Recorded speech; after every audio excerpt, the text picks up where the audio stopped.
From the Frontier Communications Studio, this is Tonight Live. Tonight Live begins now. It's been a week of active weather all across the Mountain State, and now it appears that a tornado touched down last night in north central West Virginia. Good evening, I'm Dan Thorne. WBOY 12 News meteorologist Brian Sherman is live in our Clarksburg Weather Lab. He's joining us with the very latest. Brian, what can you tell us? Well, good evening, Dan. We were watching a cluster of showers and thunderstorms move through north central West Virginia last night. Some of those did have some distinct rotation with it from the 5 into the 6 and 7 o'clock hour last night. And now the National Weather Service is confirming that a tornado did touch down in Upshur County last night. Here's some video from one of our reporters in Upshur County. The National Weather Service in Charleston sent a damage assessment team to Queens in a remote section of Upshur County to survey the damage from the tornado last night. Residents tell us that part of some roofs were taken off. Lots of trees were taken down, along with some other minor damage from some structural damage from this tornado. A severe thunderstorm warning was in effect for Upshur County as this storm was showing, again, signs of some weakening as it was heading into Upshur County. But the rotation within this storm was still being detected on radar. We're still waiting for some finer details to come from the National Weather Service, including what strength on the enhanced Vegeta scale that this tornado is and the wind power associated with it. We'll keep you updated on that information as we get through the evening hours tonight. Be sure to stay tuned to your local West Virginia media station for more information. Reporting from our Clarksburg Weather Lab, I'm meteorologist Brian Sherman for Tonight Live, working for you. Dan. All right, Brian, thank you. Let's get a look at some now potentially severe weather moving through our region tonight. Chief Meteorologist Spencer Atkins is live with more. Spencer. Yeah, so Dan, active last night, active tonight, and going to get even more active. Check this out. Ohio completely now within a severe thunderstorm watch, as well as all the counties in West Virginia that border the Ohio River. And so that's for a severe thunderstorm potential until about 11 o'clock northeast Kentucky as well. You do see one flashing county there. That's Kanawha County. And we do have a severe thunderstorm right there until about 5:45. And it just went over I-64. That was right around Nitro and St. Albans. That was not great at rush hour. Also, this is moving out toward the Sissonville area, where again you have a ton of vehicles moving north. This cell's moving its way out to the north and to the east.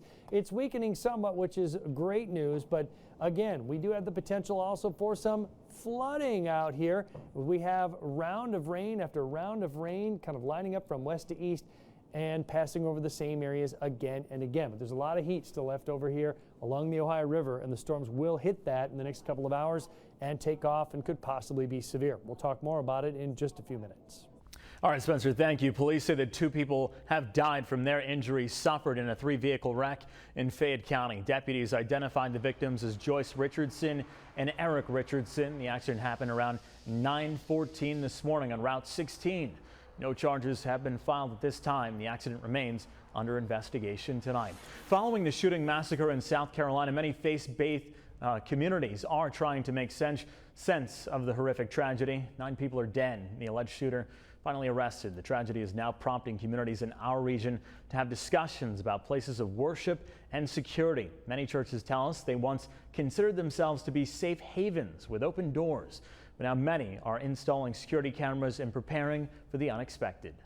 It's definitely a change in times. I mean, you know, we began having church shootings increase here over the last several years, and just like school shootings. I mean, schools were safe havens, but we just have to take a different approach and a different look at security when we speak about churches.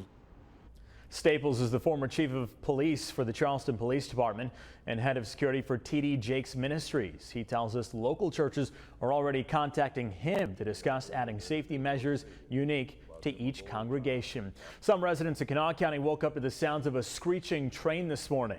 This after a woman is struck and killed by a train in Dunbar. Just after 4 o'clock this morning, 31-year-old Erica Kennedy was killed by a Norfolk Southern train. Kanawha County deputies say Kennedy was wearing headphones and laying on the train tracks at the time of the accident. An investigation is still ongoing. A man charged in the death of an 82-year-old in 2013 pleaded guilty to malicious assault.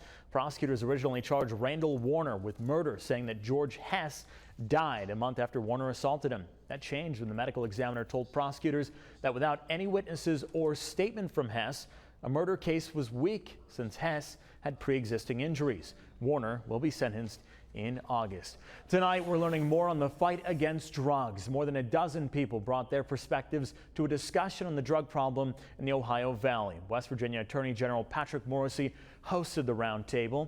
People discussed local statistics, treatment options, and preventative measures. There seems to be a rise in heroin every year in the area. People say there's a shortage of trained doctors, child psychologists, and social workers who know how to deal with the problem. And they say it's more stressful than ever to be a child or teenager growing up in these times. So I think that we have to look at it as a holistic approach to how we address the needs of children and make sure we intertwine that in our schools as well as our families, and make sure that we provide trainings for parents to teach their young people on how to cope with the stressors that come down the pipe. It's hard for people to think of drug addiction as a disease, and I think that's the first step that people have to take, is to recognize that it is a disease. Most drug addicts don't go into it or start to take a drug wanting to become an addict. Several people noted that doctors come out of med school having little or no training in addiction issues. They talked about specific cases, saying that one boy started self-medicating when he got cut from the basketball team. They say he couldn't turn to his father because he was the one who insisted that he play basketball. Property for the proposed ethane cracker just miles away from Hancock County was just bought by Shell Chemical. Hancock County authorities say this could result in an increase of activity in the northern panhandle. Shell announced that it has acquired the former Beaver County zinc plant in Pennsylvania for its proposed ethane cracker plant.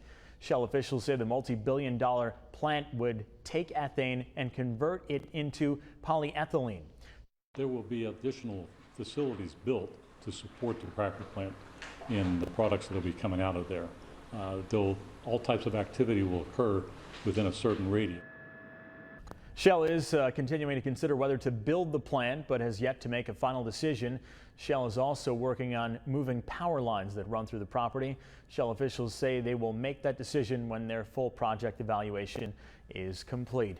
Now in business news, they're one of the biggest international economic business partners that West Virginia has. And today they paid us a visit. A delegation of the Shaanxi province in China visited the capital today. They signed agreements with representatives from the state's business, educational, and government communities. The truth of the matter is these partnerships with companies and countries all over the world is very, very important. It employs a lot of West Virginia. We have over 20,000 West Virginians that are employed by companies owned by foreign countries or foreign companies, and it's an important part of our economy. With the export of $550 million worth of various West Virginia products, China was the state's second largest international market in 2014. Shaanxi is one of China's top coal-producing provinces. Marshall University interim president Gary White went before West Virginia's congressional delegation Tuesday.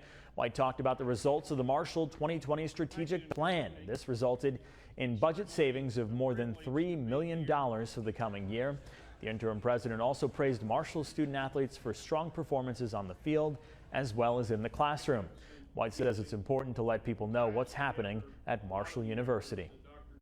Our trip to Washington was considered by all to be a success. Its purpose is to, on an annual basis, make sure that not only our congressional delegation, but equally important, their staff, know what's going on at Marshall.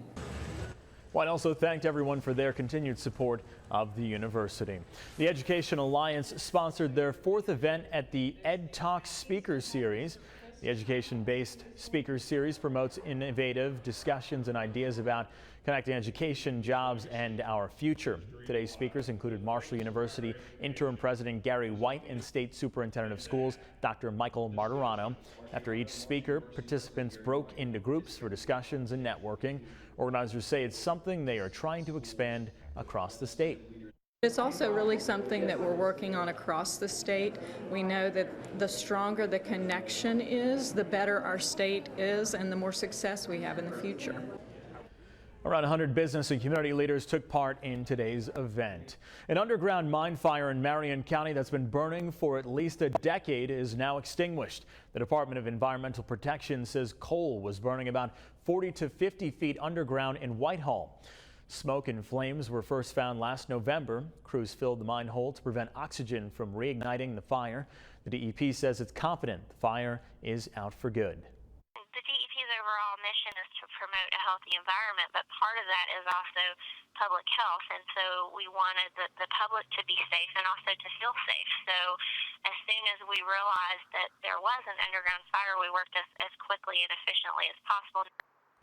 Whitehall Mayor Guy Ward says some residents are concerned coals could be smoldering further back in the mine, but he says that he's glad this extinguishing project is over. Coming up on Tonight Live, more and more farmers markets are popping up. Why the boost? Plus, a popular sandwich shop is bringing something back to the menu and giving away the proceeds. How this all helps to feed others.